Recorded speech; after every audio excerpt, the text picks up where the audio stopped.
Akang yang bikin kalah kan. Jadi sebenarnya sistem web yang judul itu secara sistemnya emang membuat orang pemain itu kalah kan? Secara awal game itu dibuat nggak bisa menang, defaultnya kalah 100%.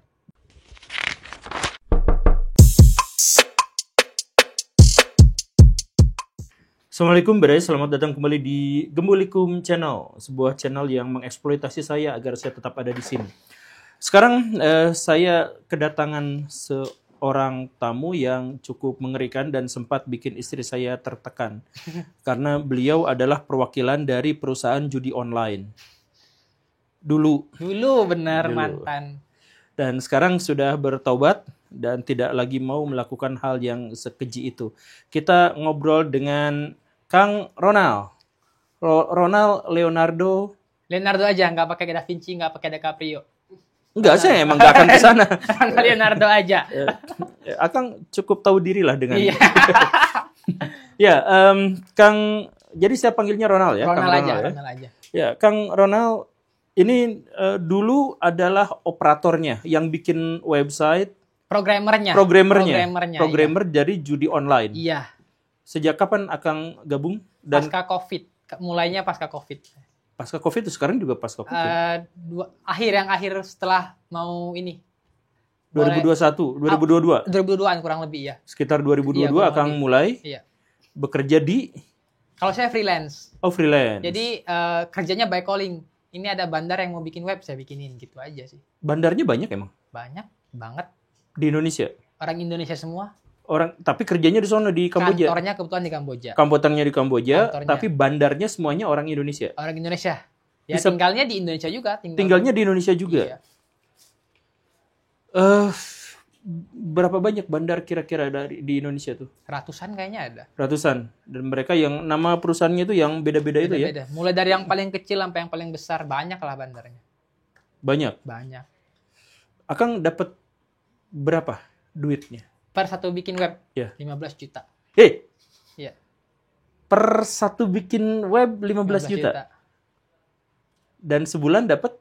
Ya kadang 2, kadang nggak ada, kadang 3, kadang nggak ada. Nggak tentu. Nggak tentu ya? Nggak tentu. Tapi kisaran berarti 20 juta sebulan ya? Ya ada lah. Ada ya? Ada kadang nggak ada sama sekali gitu loh. Iya, tapi namanya juga freelance gitu. Kadang-kadang dapat 4, kadang-kadang itu gitu ya. Pernah 4 sebulan. Pernah 4 sebulan. Jadi bisa ngejekin para PNS ya? Iya, dengan gajinya banget lah. Apa yang harus Akang lakukan untuk jadi pemegang bikin programmer itu? Menjadi programmer judulnya? Ya harus punya latar belakang. Enggak. Di sana tuh Akang bikin web, terus apa lagi? Itu aja. Udah, gitu doang? Gitu doang? Berarti kerja bisa cuman berapa hari?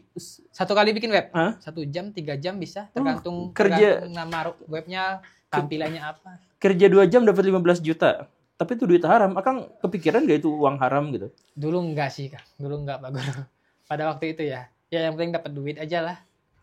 Ya karena cari peluang kan ya. Karena saya programmer, ya saya ngeliat di Shopee ya, jasa pembuatan website 200.000 untuk kantor segala macam ya. Ya saya mau bersaing juga susah kan. Nggak tahu cara main Shopee gimana. Ya ini akhirnya kesini. Ya dulu sebelumnya pernah bikin web phishing Instagram, segala phishing Gmail. Ya hacking receh gitulah. Akang bisa ngehack? Nggak bisa ngehack. Kalau phishing itu jatuhnya nggak ngehack lah bahasanya. Itu kan lebih ke programming nggak ngeretas ya. Habis dihack IG-nya, kita pakai akun IG-nya buat pinjem uang sama teman-temannya. Iya, gitu. Oke. Ya itu masa lalu ya. Iya. Siapa yang bawa Akang ke sana? Saya sendiri. Nah? Tapi ada orang yang memandu saya waktu itu. Yang inilah dia lebih dulu. Kalau lu mau gini, ntar gini gitu. Kalau mau cari orang biar dapat klien gini gitu. Kenal orang itu di Facebook. Oh gitu. Iya. Jadi web itu berarti Akang ngelola juga yang chat ke Akang apa gitu juga? Oh enggak. Ada yang kayak gitu. Biasa bandar-bandar yang baru nyemplung, saya yang mentorin, saya ngajarin untuk beberapa saat, saya yang ini balas live chat seperti ini. Tapi kalau yang udah gede, yang mereka udah punya tim, saya bikin, kirim short code, saya hosting sekalian atau dia sendiri juga bisa, lepas gitu aja. Mentor dong dia? Enggak ngajarin ya, maksudnya cara operatornya gimana, jalanin webnya kan ada dashboard-nya, ada back office-nya, saya ngajarin, yang ngasih tahu. Interface-nya benar. Seberapa banyak Akang tahu aktivitas judi online di Indonesia dan Kamboja? Kalau misalkan saya minta Akang menjawab, jangan dulu jawab ya, tapi misalkan bisa atau enggaknya gitu. bisa nggak menyebutkan siapa nama pemilik perusahaan judi online-nya? Saya tahu. Oh, tahu. Tapi tahu banget saya. Tapi Tahu bangetnya tuh banget. banget. Ya oke. Hah? Tapi saya nggak bisa jawab karena saya bukan takut dari bandarnya ya. Takut pencemaran nama baik karena saya nggak punya bukti. Oh iya, selalu seperti itu. Masalahnya tuh di situ, kita tuh nggak punya. Bahkan Akang tuh yang berkecimpung di situ ya, tapi tahu persis. Tahu banget. Orang besar, orang terkenal tahu banget ya. Dan beberapa orang juga tahu sebenarnya. Oke, politikus? Ada, tapi bukan dia yang saya maksud bukan dia. Artis, bisa dibilang artis, YouTuber gitu lah. Artis, YouTuber, Iya. oke. Ya intinya viral banget lah dia. Kayak sampai sekarang masih naik namanya. Tapi kalau misalkan nama dia dikaitkan dengan judol, biasanya nggak ada ya? Nggak ada beritanya di Google. Ada nggak? Oh nggak ada, belum ada. Belum ada. Belum ada. Tapi dia YouTuber terkenal. Terkenal banget. Subscribernya jutaan. Jutaan. Punya fans militan juga. Punya fans militan, luar biasa. Itu A1 kok infonya. Info A1 saya berani. Ya itu masalahnya. Kita tuh nggak berani sebut, bukan nggak berani, tapi malah kita yang dipenjara kan. Undang-undang pencemaran nama baik. Mereka pasti punya cara buat, ya mereka punya power kan. Oke. Akang bilang selebriti, YouTuber ada, pengusaha berarti ada ya? Pengusaha ada. Kenal banget. Nggak kenal tapi tahu. Tahu banget Tahu, gitu maksudnya. tahu banget. Iya karena Akang pernah kerja sama di sana gitu di. Nggak kerja sama dia, cuma kan dari beberapa bandar juga terafiliasi. Oh iya. Berarti Akang tuh memang orang ring dalam gitu ya? Iya bisa dibilang kayak gitu. Bisa lah. ya bukan ring terdalam banget tapi ring situ ya. Iya. Politisi juga ada. Politisi ada. Em, Tapi kalau politisi dia bukan punya web ya. Dia bukan punya judulnya. Kayaknya lebih ke apa ya bahasanya kalau pelindung. bisa dibilang kayak Backingnya. gitu. Backing ya bisa. Berarti polisi juga ada. Nah, kalau itu mungkin Waktu saya mau ketemu sama Akang, saya tuh langsung nelpon seorang irjen polisi. iya. Lalu nanya-nanya soal Akang dan soal yang ada di sini. Dia bilang saya tidak tahu, tapi saya akan nyari tahu dan saya akan menghubungkan Anda dengan orang yang tahu. Gitu. Tapi maksudnya, tapi berarti di kepolisian belum ada ya? Nggak tahu saya. Ya ini mah yang Akang tahu-tahu aja ya. Mungkin Oke. ya, mungkin. Politisi tadi tuh jabatannya apa? Tapi kalau politisi kan udah ini ya, udah naik namanya. Oh namanya udah naik? Iya kan? Yang viral kemarin itu. Oh yang viral kemarin itu. Iya. Iya. Kalau yang dari polisi juga ada kan kemarin yang Lah iya itu. konsorsium itu ada juga. Iya maksudnya konsorsium itu Akang membenarkan. 90% kayaknya ya, cuma saya belum terlibat langsung sama mereka. Belum sih. terlibat langsung. Iya. Tapi obrolan di antara bandar-bandar itu. Obrolan ada. itu benar-benar ada gitu. Dan beberapa web yang berkantor di Indonesia itu sampai pindah ke Kamboja karena isu itu katanya. Oh, berarti Katanya ya. perlawanan rakyat Indonesia terhadap judol dengan kasus konsorsium itu benar-benar memukul mereka ya? Iya, katanya sampai pindah. Ya, nggak tahu kenapa. Karena yang kasus kemarin itu ketangkap kan ya, yang nembak itu. Sampai pindah ke Kamboja beberapa kantor. Sambo. Iya, boleh sebut nama ya. Iya, gara-gara Sambo itu sampai pindah yang di Jakarta ini. Dulu kan kantor di Jakarta, Pak Guru. Banyak banget dulu Jakarta. Dulu Jakarta banyak banget, tapi sejak Pak Ferdi Sambo itu dihubungkan dengan konsorsium, dipindahkan ke Kamboja. Oke. Sekarang kalau misalkan Akang kan sudah tobat dari sana, kemudian Akang podcast sama saya, kan Akang mukanya udah ditandain kali? Iya, udah dari kemarin-kemarin juga ditandai, dari podcastnya Bang Marcel, Bang Densu juga. Bisa nggak sih gini ceritanya nih ya? Ini gosip-gosip gitu.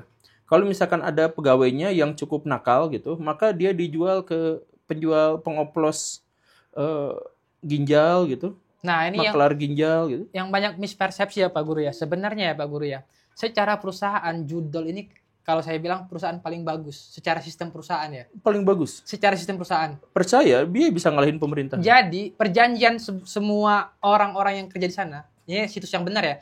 Kalau lu pulang ke Indo nggak bawa uang, nggak usah kerja di sini.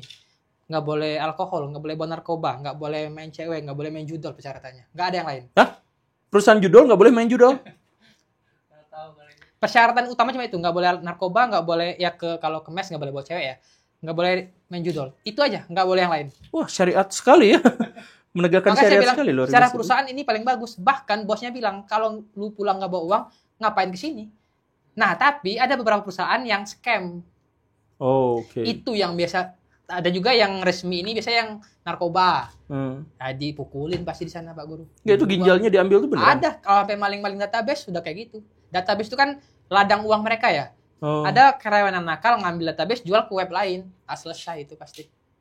Oh, jadi bandar memata-matai bandar yang lain pakai pegawai ini gitu. Iya, ada. Dan itu akhirnya kalau Database itu ditangkap isinya nomor HP para pemain ya. Hmm. Nah, kadang karyawan nakal dari Indo ini kan ya, diambil database dia yang pegang kan, dijual ke kadang di Telegram. Dulu juga saya beli database di Telegram masalahnya. Ya kalau gitu dia yang balik dijual gitu ginjalnya Iya. gitu. Oh, gitu. Kalau yang benar mereka nggak mau pulang, enak banget katanya. Oh, perusahaan judi online di Kamboja tuh enak banget memanjakan karyawannya. Kalau yang Gajinya benar. gede, Gajinya fasilitasnya enak. Antar jemput pakai bus. Oh, Dari gitu. beberapa web yang saya tahu ya, pakai bus. Kantornya ada yang di Hotel Bintang 5. Wih. Ada nama kota Sihanoukville, Pak Guru boleh lihat 2015-2010 kantor itu kayak kabupaten. Iya, saya lihat itu. Sekarang udah ke Jakarta. Boleh lihat sendiri Sihanoukville sama Poi Pet. Itu dua Iya, kota itu yang paling Iya, banyak. deket Thailand itu kan. Iya. Perbatasan. Kalau Sihanoukville ya pinggir pantai. Hmm. Ya view-nya kayak di Brazil gitulah. Pinggir pantai, gedung tinggi gitu. Wah, enak banget ya. Sebenarnya Jadi perusahaan di Kamboja bisa memberikan kenikmatan yang luar biasa buat para pegawai. sementara pemerintah Indonesia. kita nggak bisa, makanya pemerintah kita orang lebih milih kerja di sana daripada kerja yang benar. Iya. Iya, sistemnya bagus. Jam kerja 12 jam Pak Guru, dari jam 6 ke jam 12. Hmm. Lebih parah dari Indo kan, 8 jam. Tapi mereka lebih merasa dimanusiakan di sana. Nah, iya itu saya tuh banyak cerita gitu loh di sana tuh. Tapi ini kenapa? Enggak, ini pertanyaan saya tuh bukan di situ loh. Ya, apa? Akang kan tadi udah keluar dari situ. Ah, ah. Nah, pas udah keluar, terus di podcast Akang membicarakan ini. Nah, apakah nanti Akang sudah mendapatkan Oh, teror? teror banyak banget. Dari yang sekedar ancaman di IG ya. Nah, sayanya beda dengan Mas Imam Budi. Kalau Mas Imam kan dia nggak berkecimpung di judol, hanya edukator. Saya ini ancaman dari dua pihak, Pak Guru. Dari pemain yang pernah kalah dan dari bandar yang masih aktif. Oh. Jadi dari dua pihak ini, bahkan sipil pun ngancam saya juga, Pak Guru. Akang yang bikin kalah kan? Jadi sebenarnya sistem web yang judul itu secara sistemnya emang membuat orang pemain itu kalah kan? Secara awal game itu dibuat nggak bisa menang, defaultnya kalah 100%. Catat. Yang menang itu Ini yang bagian disetting. disimpan di depan. Jadi ada yang bilang nggak mungkin setting, yang main 10.000 orang masa mau setting? Iya, kalau nggak disetting pasti kalah.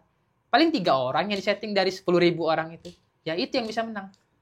Oh gitu. Begitu.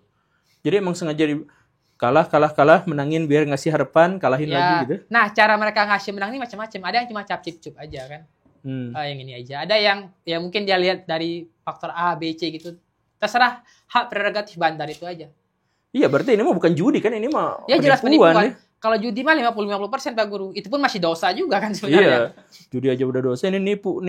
Iya. Jadi penipuan mengatasnamakan judi, harusnya judi itu melaporkan mereka karena pencemaran nama baik. Padahal judi nggak nipu. Iya, judi kan nggak bener nipu juga ya. gitu kan. Nggak, itu saya suka kehilangan kata-kata kalau misalkan udah bahas yang kayak gini yang nyebelin itu teh. Ada nggak? Akang pernah nggak ngelihat dengan mata kepala sendiri? Apa tuh ancaman? Iya, ancaman. Beberapa minggu lalu saya nggak tahu ini dari pemain atau dari bandar, saya nggak tahu ya. Rumah saya yang di Jambi dikirimin ayam mati. Oh. Tapi nggak tahu ini dari bandar atau dari pemain. Udah digoreng? Enggak, dibuang. Dibuang Pak Guru. Enggak, maksudnya ayam mati itu dalam bangkai ayam. Tapi palanya masih ada utuh, cuma udah nggak hidup aja. Masih dikirimin benar-benar di teras rumah. Karena rumah saya kan perkampungan tuh. Dan nggak ada CCTV kan, Jambi ya, di perkampungan mana ada yang pasang CCTV. Jadi nggak tahu mau cari kemana orangnya. Dan ya berarti Akang sangat terancam ya kalau misalkan. Kalau yang di set, saya juga pernah cerita ke Bang Marcel si Puslap Merah itu, Bang ini gimana Bang? Oh jangan, ini indikasinya ancaman. Bahkan ada yang nawarin kerjaan nggak masuk akal. Oh. Agendanya edukasi judol ke beberapa kota di Indonesia, nilainya fantastis banget. Oh. Manajer saya gas ya, namanya rezeki ya. Terus dikasihlah nomor HP-nya, kan saya curiga ya, saya siapa sih Pak Guru, subscriber nggak ada kan. Saya kasih ke salah satu teman di Makobrimob, kebetulan dia Intel dan dia profiling orang itu. Ini anak buah ini katanya gitu. Itu Brimob berarti udah tahu kan? Tahu. Lah kenapa nggak gerak? Nggak tahu. Tapi dia terafiliasi juga dengan ini ya, dengan Intel Brimo berarti. Enggak, Intel Brimo itu profiling dia. Nah, nggak tahu. Enggak, maksudnya Akang berarti udah kontak sama Brimob gitu, sama Intel. Iya. Oh ya sudah, syukurlah. Akhirnya dia yang bantuin, sejauh ini dia yang bantuin. Kalau ada kenapa-kenapa, ya ngadunya ke dia lah. Oke, kenapa sekarang Akang taubat? Awalnya ini di Facebook Pak Guru. Jadi kan saya selain buat web sendiri, saya juga buat untuk diri saya sendiri nih, selain untuk saya jual. Ya yang buat saya sendiri iseng aja lah, kapan lagi saya pengen aktifin, saya aktifin. Ada satu masa di mana ada pemain yang curhat. Jadi gini, cara saya cari klien itu, orang yang kalah banyak, saya tawarin mending jadi bandar aja. Begitu. Gitu. Iya. Jadi jadi setelah Akang tobat, Akang tuh masih punya saham dosa di sana ya? Karena ada yang jadi bandar juga di sana gara-gara Akang tuh. Iya. Ya kalau kata Bang Dery kasih solusi dosa jariah sih. Iya, dosa jariah. Iya benar. Enggak tahu lah gimana ya, Tuhan maafkannya lah ya. Iya. Jadi pada intinya saya tawarin jadi bandar waktu masih aktif dulu. Nah ternyata mereka ini nggak punya uang Pak Guru. Memang nggak ada uang lagi. Bisa nggak Bang bikin saya menang aja? Ya udah coba main di sini. Itu saya yang punya webnya. Dia depo 1 juta. Itu 2 menit, 3 menit uangnya habis. 2 menit habis dong? 1 juta? Iya. Dia chat lagi di Facebook. Ini katanya menang kok kalah gini-gini. Saya cuma kerjaan tukang ngarit rumput mas gitu-gitu. Saya cari makan buat kambing. Nah itu saya nangis. Saya nangis Pak Guru. Karena baru kali itu saya bersentuhan dengan pemain langsung. Sebelumnya nggak pernah. Nah itu sebenarnya ironi juga kan ya. Dan ada anak kecil, tapi saya tahu dia anak kecil belakangan, dia cerita, saya udah kalah banyak Bang, tolong dong bikin saya menang, katanya gitu kan. Saya udah gade motor segala macam. Ya udah main di sini aja. Tapi nggak ada uang mau depo Bang, kan bayar ya depo Pak Guru ya. Emang kerja apa? Saya masih sekolah Bang katanya. Ya Allah tuh. Saya bilang ya udah coba Masnya belajar ilmu komputer, TKJ buat cari ilmu biar jadi orang lah, jangan yang kayak gitu. Saya nasihatin akhirnya Pak Guru. Sampai sekarang dia masih sering tanya-tanya sama saya gitu. Nggak, itu bandar punya hati nurani nggak sih? Nah, kenapa mereka nggak kayak gitu? Mereka nggak bersentuhan sama pemain, Pak Guru. Mereka nggak pernah berinteraksi sama pemain. Kalau mereka tahu, kayaknya sejahat-jahatnya manusia ya, Pak Guru ya. Pasti ada hati nurani ya. nggak, tapi mereka pasti tahu lah. Iya tahu, cuma kan nggak bersentuhan gitu loh. Jadi kayak nggak, ya kita tahu ada orang miskin, tapi kita nggak pernah ketemu, nggak pernah ngobrol, kita nggak punya ikatan kan gitu loh. Nggak, jadi itu, wahai bandar-bandar, cobalah lihat realitas gitu kan. Aduh. Kan tadi juga bilangnya kan pada saat si program itu dibuat, default kalah orang itu 100% kan? Iya. Berarti kan untuk ngasih menang pemain tuh terserah dia mau ngasih 10%. Terserah dia, terserah dia bener. Benar-benar terserah dia. Sadar berarti si bandar. Iya. Iya, tapi nggak berarti nggak punya hati nurani, udah fix iblis. Iyalah, pastilah. Iya, Akang ngerti dosa jariah nggak sih maksudnya? Tahu, gitu? paham. Iya. Dosa yang ngalir terus kan Pak Guru? Yang ngalir terus, iya, kita paham, udah tobat juga ngalir karena si yang Akang masukkan ke situ tuh, ya masih itu juga gitu, masih nipuin orang juga gitu. Iya, dosa jariah benar. Iya, tapi saya harap si Akang baik-baik saja dan setidaknya Akang lepas dari situ dan kemudian memberikan edukasi kepada masyarakat. Saya yakin juga itu adalah salah satu amal jariah. Iya, amal jariah. Mudah-mudahan. Jadi Baraya semua, saya dengan teman-teman termasuk juga teman Akang ini tuh mau ada proyek ke depan untuk counter terhadap judi online. Kita membutuhkan bantuan yang sangat banyak, dukungan buat dari Baraya, setidaknya subscribe channel gitu ya. Akang juga punya konten ya. Ada di YouTube saya Ronald Leonardo. Ya, Atau itu. kalau di YouTube Ronald Judol muncul langsung. Oh, Ronald Judol. Iya, Oke, Ronald aneh Judol. banget Ronald Judol jadinya. Oke, kalau misalkan silakan cari Ronald Judol ya untuk edukasi dan tolong share video-video ini kepada sebanyak mungkin orang agar kita bisa menyelamatkan banyak orang juga dan agar amal jariah kita tuh lebih besar daripada dosa jariah yang pernah kita lakukan. Oke, Baraya itu saja ya. Ini pengakuan dari ring dalam dari judi online, tapi maaf untuk nama perusahaan dan nama orang, bukannya kami takut, bukannya kami tidak tahu, tapi karena terbentur oleh regulasi, oleh peraturan-peraturan perundang-undangan. Itu saja Baraya, ada terakhir yang mau dikatakan? Kayaknya itu aja sih Pak Guru. Itu saja. Itu aja. Terima kasih karena udah mampir ke rumah saya Kang yang bagus ini. Saya Guru Gembul pamit. Assalamualaikum warahmatullahi wabarakatuh.